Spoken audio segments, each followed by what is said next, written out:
غزہ پر اسرائیلی بربریت کے خاتمے اور وہاں محصور بھوکے، بیمار، زخمی، بزرگ، خواتین اور بچوں کی مدد کے لیے درجنوں قافلے، ہزاروں لوگ خوراک، ادویات اور پانی لے کر غزہ کی جانب بڑھے، مگر راستے میں جو ممالک تھے انہوں نے آگے نہ جانے دیا۔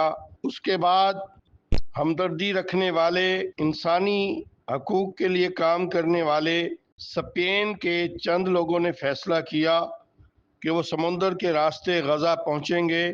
سمندر غزہ کو لگتا ہے اور وہاں پہنچ کر اسرائیل کا محاصرہ توڑ کر وہاں زخمی، بیمار، یتیم بچوں کو خوراک، ادویات، پانی، دیگر ضروریات زندگی پہنچائیں گے۔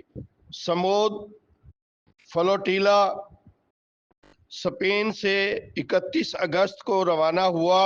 اس وقت تک 50,000 سے زائد لوگ اسرائیل میں شہید ہو چکے ہیں اور 1 لاکھ سے زائد لوگ زخمی اور معذور ہو چکے ہیں۔ ان کی مدد کے لیے گلوبل فلوٹیلا، جس میں نیلسن منڈیلا کا پوتا بھی شامل ہے، اور پاکستان سے سینیٹر مشتاق احمد خان کی ہمراہ لوگ شامل ہیں۔ گلوبل سمود فلوٹیلا میں اس وقت جب یہ قافلہ اٹلی پہنچا ہے تو اس میں 50 ممالک کے سینکڑوں لوگ شامل ہیں۔ راستے میں جہاں انہیں عوامی پذیرائی ملی، وہاں سمندر میں طوفان کا سامنا بھی کیا، ڈرونز کا سامنا بھی کیا۔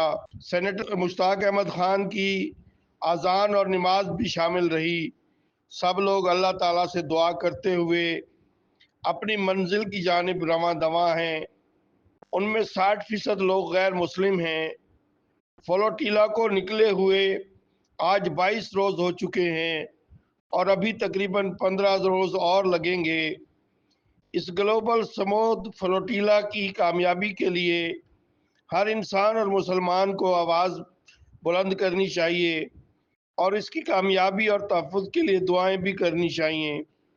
اس کے تحفظ کے لیے مختلف ممالک نے آواز بلند کی ہے، مگر اسرائیل سمود فلوٹیلا میں شامل لوگوں کو دہشت گرد قرار دے کر ان پر حملہ کر چکا ہے اور مزید حملے بھی ہو سکتے ہیں۔ انسانی حقوق کی عالمی تنظیمیں اور ملت اسلامیہ کو اس سمود فلوٹیلا کے تحفظ کے لیے اقدامات اور آواز بلند کرنی چاہیے۔